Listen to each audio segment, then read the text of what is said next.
All right, everyone, it's Andreas Hale, combat sports writer for Sporting News, and I'm here with the UFC bantamweight champion Aljamain Sterling, fighting Henry Cejudo at UFC 288.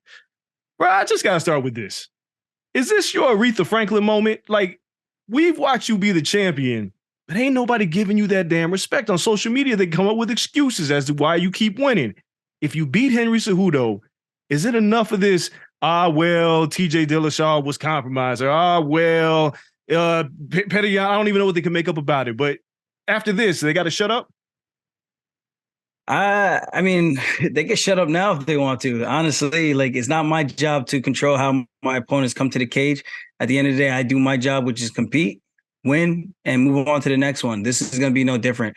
Hopefully, Henry Cejudo doesn't stub his toe coming into the octagon and people start talking about that. So, um, I was talking to Dean Thomas about this a while back, and we were talking about champions. The champions that don't get the respect even from certain fans because social media can be really awful to fighters. It's social media, and you sometimes get caught up in social media what people are saying. Have you been able to turn that off lately and to stop, paying attention to what people are saying about you?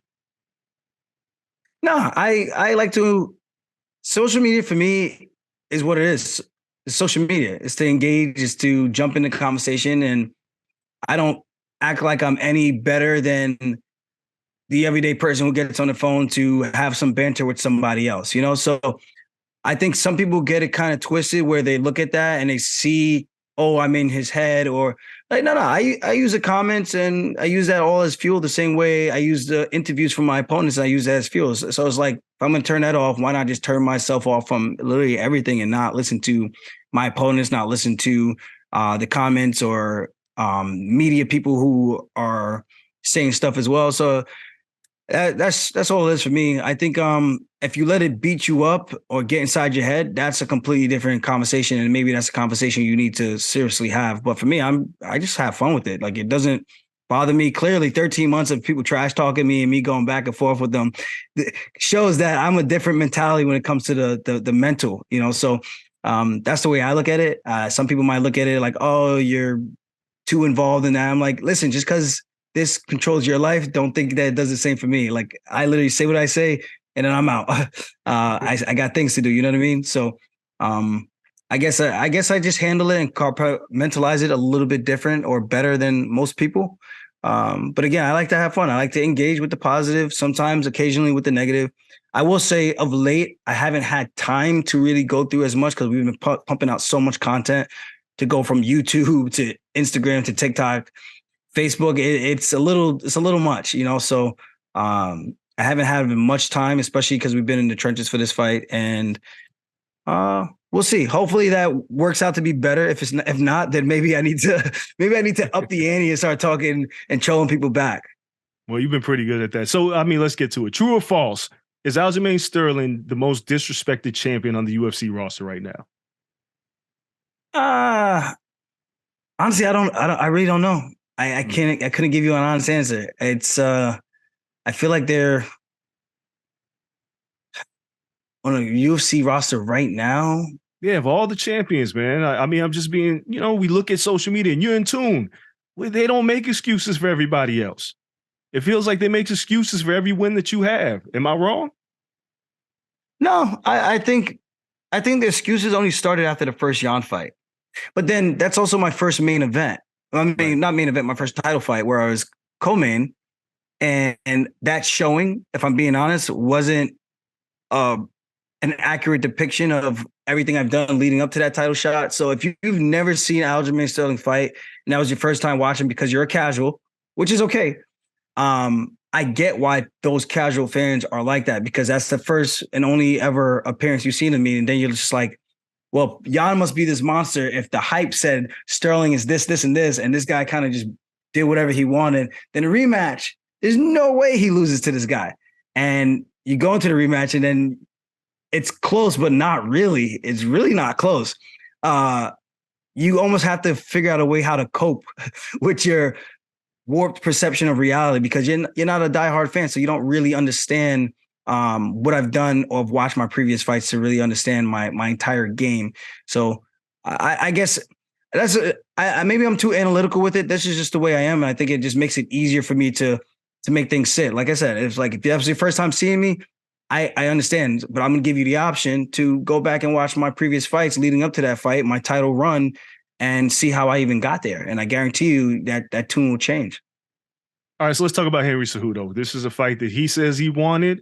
A lot of people didn't believe he really wanted it, and it's felt like that he put it out there and you took it. You said, look, if you want to do this, let's do this. Are you surprised that he took the fight? It's been 2 years. He's not taking another fight in between. Is there a party that's kind of like, I'm kind of surprised he actually took the fight? Like, I took the bait, and I'm surprised he's sticking with it.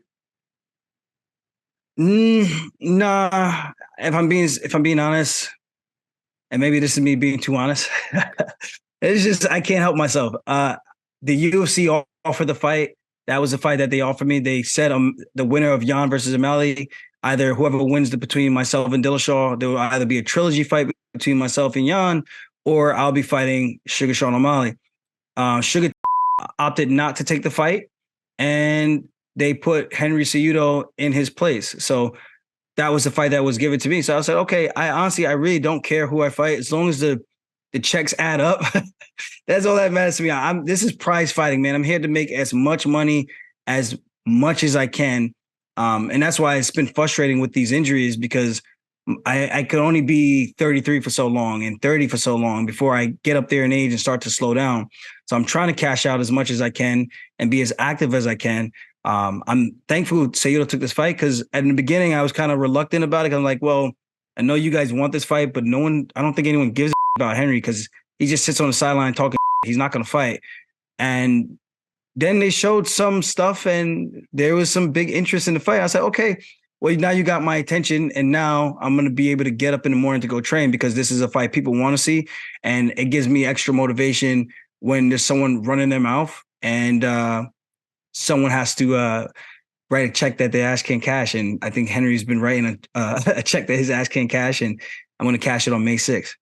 How excited are you? Because this is a man who, before he left, he was in the pound for pound rankings. He beat Demetrius Johnson. He beat TJ Dillashaw. Granted, TJ was sucked dry that night. But he's a guy that a lot of people looked at, Olympic gold medalist. Like, he's incredible. How exciting is it for you? Because I know in your mind of minds, you're thinking, I'm going to smash him. And you don't expect this thing to go to distance. And are you thrilled at the prospect of shutting not only Cejudo up, but all the people that say, oh, Triple C is back? Yeah, I think that's what gets me excited about the training sessions, is that people think that he's God's greatest gift to earth. Oh, he's probably the greatest combat athlete of all time. I'm like, okay. Like I said, I'm analytical with this, especially when I'm breaking down fights for myself. And I think we have a lot of similarities. Let's start with his win over Mighty Mouse.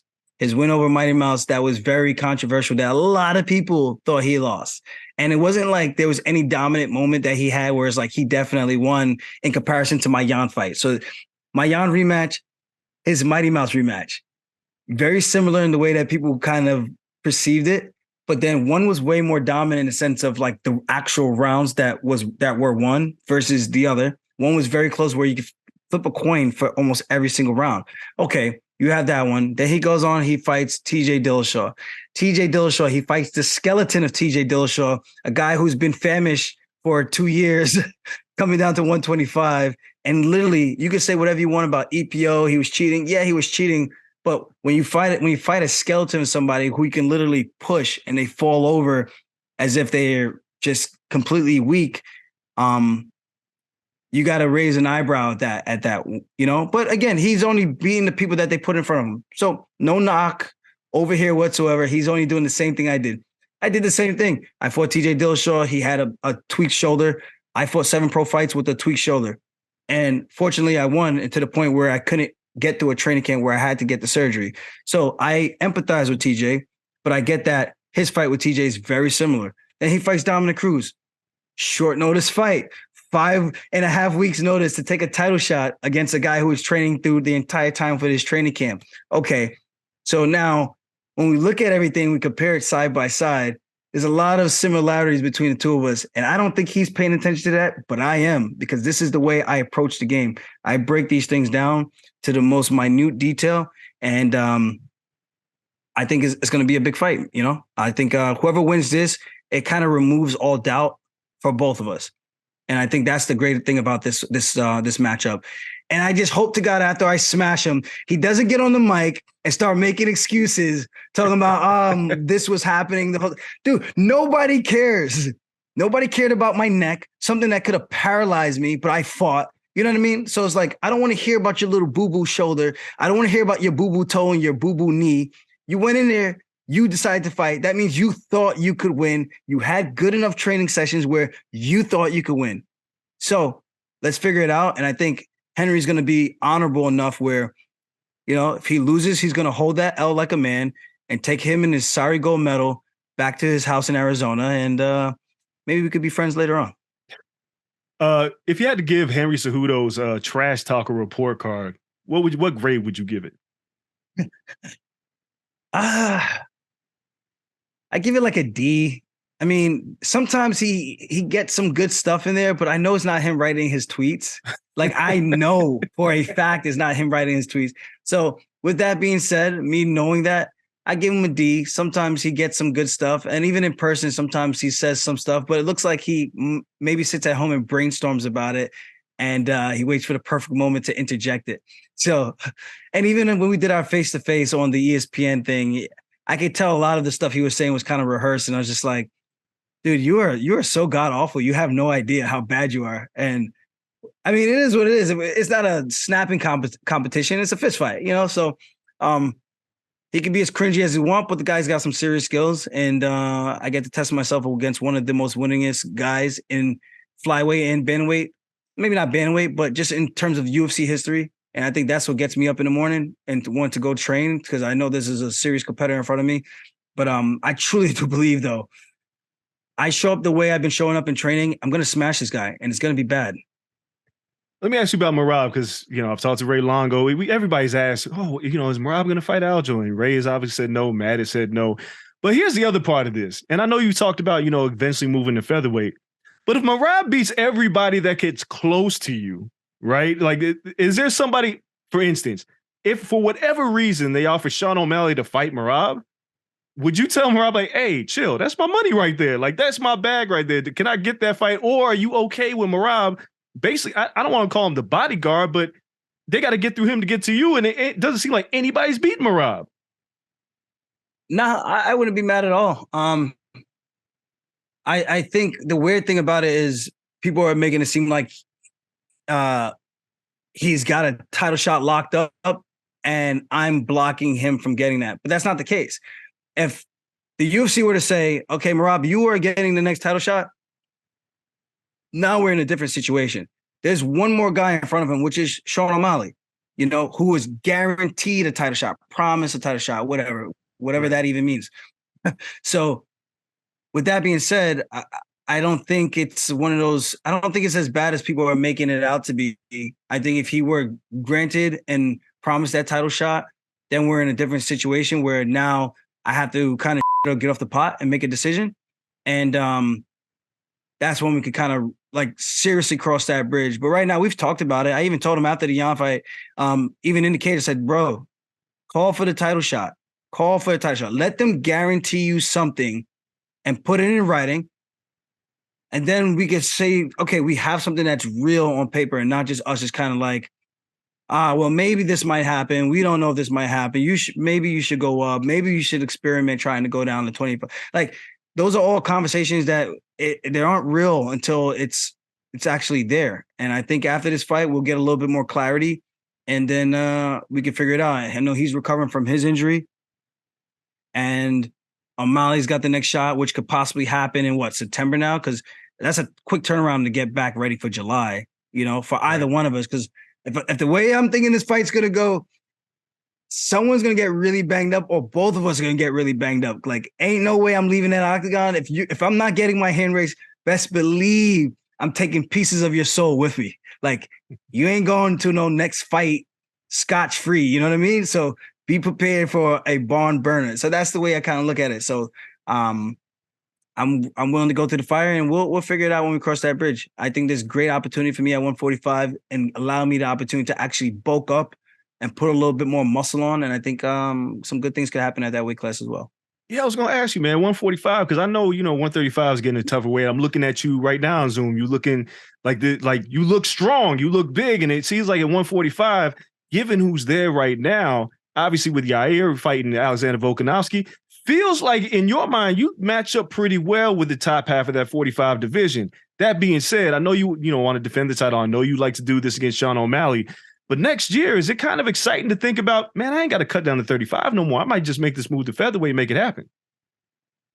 100%. And I get excited thinking about that. Like looking at Yair's last performance, man, that was a mad one. Him getting cracked from Emmett and him lighting Emmett up with those kicks. I even think he might be the most dangerous guy at 45, and Yair Rodriguez.